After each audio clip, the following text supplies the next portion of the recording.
Paco, and you're watching Bad Witch Books. Welcome back, or welcome to my channel. Today we're going to be going over my May wrap-up. May is done, and I am shocked, gagged, and ooped. May happened. That was a long month. It is June now, and I did not have the best reading month in May. I did end up reading 9 books, but that was because at the last little bit I was knocking out a lot. We're gonna go to Stats Paco in a minute, but yeah, no, because like the first week of May I went to Y'all West, so I didn't really get a lot of reading that week. The third week of May, I had my mom's birthday party. I'm not going to say her age or she'll come out of nowhere and attack me. And so we were busy that weekend, so I didn't really read a lot then. And then after that, I got sick really bad, so I didn't get a lot of reading then. So I just had these big chunks of May where I wasn't reading because of one thing or another. So it took me a minute to like fully read these books, longer than I wanted to.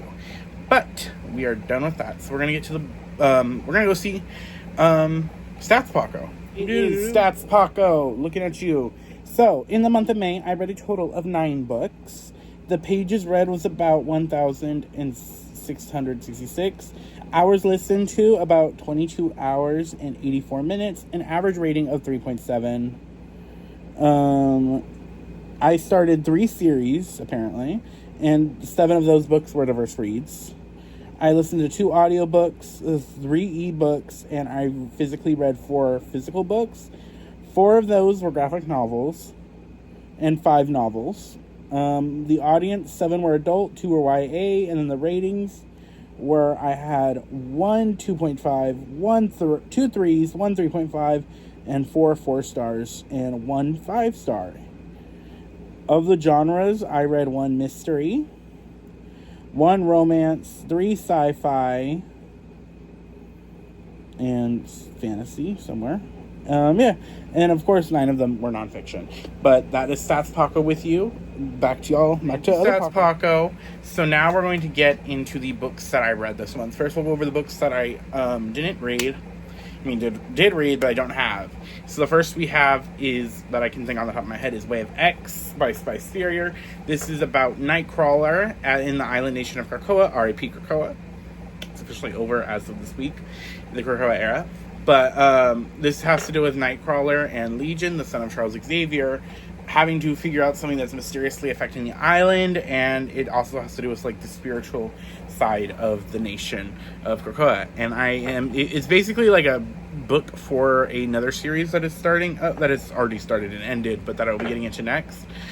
I'll get to be reading soon, but yeah, I enjoyed it. I think I gave this 3 stars. The next book I do not have on me that I read was Avengers Volume 1, The Impossible City. Now, I'm not really the biggest Avengers girly. I much prefer X-Men, or if I'm going to read a superhero team like Justice League, I'm a DC girly at heart. But I decided to read this Avenger team because I enjoyed this team and the concept, and I know that Storm will be joining later in the year of this run, so I was like, okay, let me check out Volume 1, and I enjoyed it. It was Carol Danvers, Captain Marvel, was forming this team. It has Vision, Black Panther, Scarlet Witch, Thor, Sam Wilson, Captain America, and I enjoyed Volume 1. It is them like forming the team, and King the Conqueror comes and kind of gives a warning to the team, and then shit pops off, and I enjoyed it. The action was fun. I am very intrigued to see what happens next, especially for like my girl Storm to join the team. So the third one I read was The Death of Doctor Strange. This is a murder mystery comic where Doctor Strange is killed, and who better to solve the mystery than Doctor Strange himself, a past form of him. And then I enjoyed this. It was fun to see the magical side of Marvel. I will be continuing on where this leads, because this ends with the role of Sorcerer Supreme going to his wife, Leah. So I'm very excited to get into that. Leah, I believe is her name. But, Clea, my dumbass. Clea, C-E-L-A, that's why I'm, like, similar. It's been a minute. But I gave that a 4 star, or 3.5, and I gave Avengers Impossible City, in case I said it, 4 stars. So now we're going to get into the other books that I read. this month. So the first book I have to talk about that I physically have is my Witchy Pick book for May, and that was Uprooted by Noe Novik. This book follows Agnieszka, who is a girl who lives in a valley near in dark and woods that is like haunted, basically. And every 10 years, the local lord, the dragon, comes and he takes a girl to live in his tower and like be his servant, and then he lets her go, and she usually like doesn't stay long in town.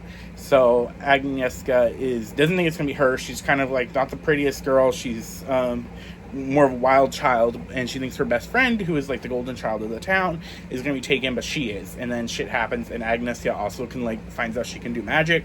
I enjoyed this. I read the audiobook, and I mean, you could see my vlog where I talked about this more. I just didn't love it as much as I wanted to. I did give this book a 3.5.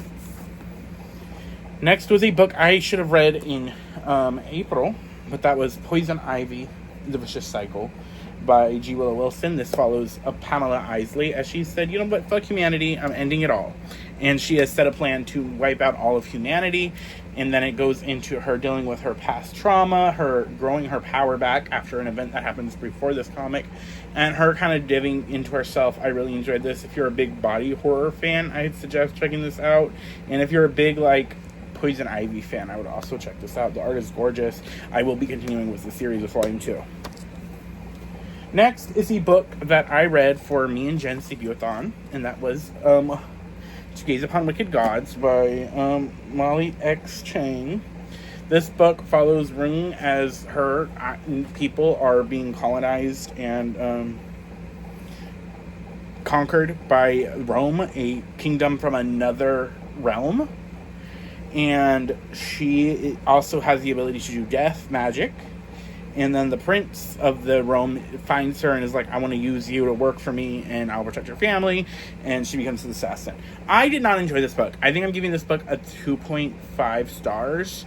I feel like, controversies aside, besides this book, that the pacing of this book was really weird, because we really didn't get into the deal, like the main plot and synopsis of this book. The deal didn't happen to like halfway point, and then there's a time jump, and then she starts to question shit, and it's like this. It's supposed to be. It was described as enemies to lovers, and I just didn't feel it. I felt like the relationship felt forced. It was not great. So that is my opinion on the book. I can't speak to certain things about it, but yeah, 2.5 stars. Will I continue? Maybe, just to see what happens. Intriguing enough, but it just wasn't for me. Now, a book that was for me, the next two books was for me, next two books I'm talking about, and that is The Emperor in the Endless Palace by Justang Hung. This is a book by a debut author. This book follows two men in different lives. This follows like the emperor and a court member who fall in love, and then they are like, I guess something happens, and then they meet each other in different lifelines, and something bad always happens. And I really enjoyed this. I like seeing the different lifelines. I like seeing them writing. This book is very horny, but I enjoyed it. Intrigued to see what happens next, and I do enjoy the look on Chinese folklore that it talks about as well. So I will be continuing with this series when the second book eventually comes out, because it had some twists I didn't see coming. And now my top read of the month was Where Sleeping Girls Lie by Farida Abimidi. I believe I probably butchered her name, and I am deeply sorry. But this book is about our girl named Sade. And she is attending this new academy. It is a boarding school, and when she gets there, she is introduced to her roommate Elizabeth, who seems nice. They kind of hit it off as friends, and then that night, Elizabeth goes missing, and nobody's really worried about her, and so she has to kind of go into it, and she discovers some more secrets about the school and stuff like that. Really enjoyed this book. Trigger warning, it does talk about SA and things like that. No on-page stuff, but it does discuss those as the themes. And I really enjoyed this book. I am very excited to see where else she writes, because like her Ace of Spades is really good, but that was more like thrillery and like had you on your edge of your pages. This was much more mystery. Like I had to listen to this for my book club that I'm in, and I was on the light rail headed to the book club listening to this at 3 times speed because like I said, this was such a slow month for me reading wise, but I really enjoyed it once we got to it, so I give this like a 4.5 stars. I sadly can't talk about my next read because Wednesday Bucks has not done anything to do the shit they should do, so I can't discuss it. But yeah, so that is all the reads that I have able to talk about this month. What did you guys read? What were your favorites? What are you excited to read next month? And how are we already at June? I do not know where the hell the month went, but I will see you guys next time. Bye.